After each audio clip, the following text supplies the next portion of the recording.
Congress party ఒకప్పుడు థాకరే యొక్క ట్రాప్లో పడింది. అదే థాకరే ఉద్దానానికి, కాంగ్రెస్ పతనానికి తొలి అడుగు, ఎన్సీపీ పుట్టుకకు కూడా కారణం.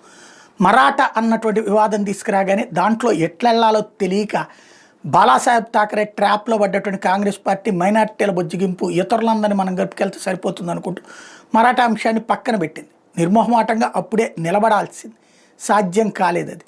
అది కాంగ్రెస్ పతనానికి కారణమైంది, థాకరేల ఉద్దానానికి కారణమైంది. ఇప్పుడు ఆ శివసేన మళ్ళీ అదే జపాన్ని పైకి తీసుకొచ్చింది. కాకపోతే అప్పటికిప్పటికి తేడా, ఇప్పుడు అంతకంటే తెలివిగా వ్యవహరించేటటువంటి మోడీ సర్కార్ కేంద్రంలో ఉండటం, భారతీయ జనతా పార్టీ టాక్టికల్గా అక్కడ ఉండటం నిర్మోహమాటంగా చెప్తోంది. మేము హిందుత్వాలు, హిందువుల్ని చేల్చడం కోసమే నువ్వు భాషా అంశాలని తెర మీదకి తీసుకొస్తున్నావు, హిందువుల మధ్య చీలికి తేవడానికి తెస్తున్నావు. నిజంగా దమ్ముంటే ముస్లిం ప్రాంతాలకు వెళ్ళి వాళ్ళ చేత నువ్వు మాట్లాడించు. వాళ్ళ చేత మాట్లాడించకుండా నువ్వు వచ్చి ఇక్కడ ఉన్నోళ్ళు మిగతా హిందీ వాళ్ళందరూ కూడా మరాఠీ మాట్లాడాలి, లేకపోతే తెలుగు వాళ్ళు మరాఠీ మాట్లాడాలి, ఇదెట్టా చెప్తావు?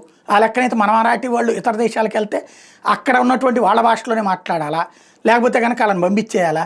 అంటే నువ్వేం చెప్తున్నావు, ఏం నేర్పదలుచుకున్నావు అంటూ ఎదురు ప్రశ్న, ఎదురు చర్చ, తద్వారా మేధావుల మధ్యన చర్చను తీసుకొచ్చి శివసేన ఉద్ధవ్ థాకరే వర్గం, రాజ్ థాకరే ఎంఎన్సీలకి చెక్ పెట్టడంలో తెలివిగా పాటిస్తోంది, తెగించి ముందుకెళ్తోంది బీజేపీ.